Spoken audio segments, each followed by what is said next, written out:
এটা দুজনে মিলে কি করছে, খালি আটালে খেলা করছে।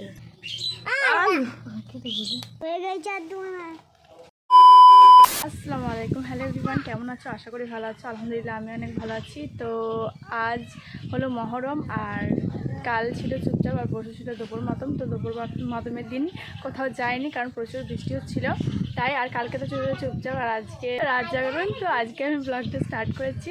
আর আমাদের বাড়িতে আজ বিটের ইসে হচ্ছে, মানে সব কিছু হচ্ছে আর কি, সবার বাড়িতে হয়। তো যাই হোক, আজকে আমি কী করবো না করবো সেটাই তোমাদের সাথে শেয়ার করবো। তো ভিডিওটা এন্ড অবধি দেখতে থাকো। তো চলো। তারপর এদিকে মা আটাগুলো নিয়ে চলে আসে, আর চুলোয় চাপিয়ে দিয়েছিল গরম পানি। পানিটা গরম হয়ে যাওয়ার পর তারই মধ্যে দিয়ে দেয় আটাগুলো।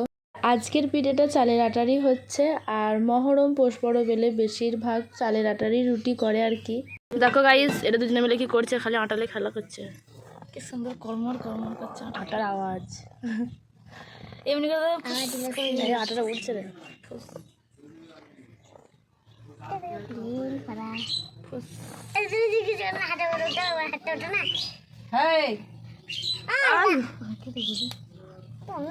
আমি ওর মুখে আটা দিয়ে দিয়েছিলাম, তাই দেখো মুখটা লুকিয়ে নিচ্ছে।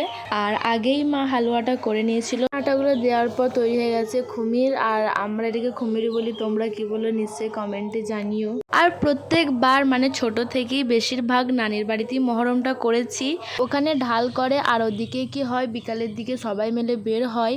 আর এখানে আমাদের গ্রামে বলতে কি ঢাল হয় না কো, শুধু তাজিয়া করে। আর আমার নানির বাড়ি হচ্ছে বর্ধমানে, আর ওখানে নিয়মটা একটু আলাদা। আর টাউন সাইডে যতটা হয় গ্রাম সাইডে সেরকম হয় না, তাই আমরা কোথাও বেরোতেও পারি না। আর আমার দিদি তো নানির বাড়িতেই থাকে, তাই এবছরে বাড়ি এসেছে, ওর জন্য আরও যায়নি। কথা বলতে বলতে এদিকে আমার মায়ের রুটিটাও কমপ্লিট হয়ে গেছে। দেখো কত সুন্দর ফুলছে। এগুলো মায়েদের হাতেই হবে, আমার হাতে তো হবে না। তো 2 দিন ধরে আমার বোনের খুবই জ্বর, তাই ও কিছুই খায়নি, তাই বলছে আমি একটু ফল খাবো, তাই ওকে আমি ফলগুলো ছাড়িয়ে দিচ্ছিলাম। তারপর আমাকে দিয়েছে, দেখো। তারপর এদিকে সব রুটিগুলো একদম তৈরি হয়ে গেছে, আর আমার দিদি এদিকে খাচ্ছিল। আমি বললাম আমাকে একটু খাইয়ে দে, তো দেখো আমাকে একটু খাইয়ে দিল। ভিডিওটা আমি এখানে এন্ড করলাম। দেখা হচ্ছে নেক্সট ব্লগে। আল্লাহ হাফিজ।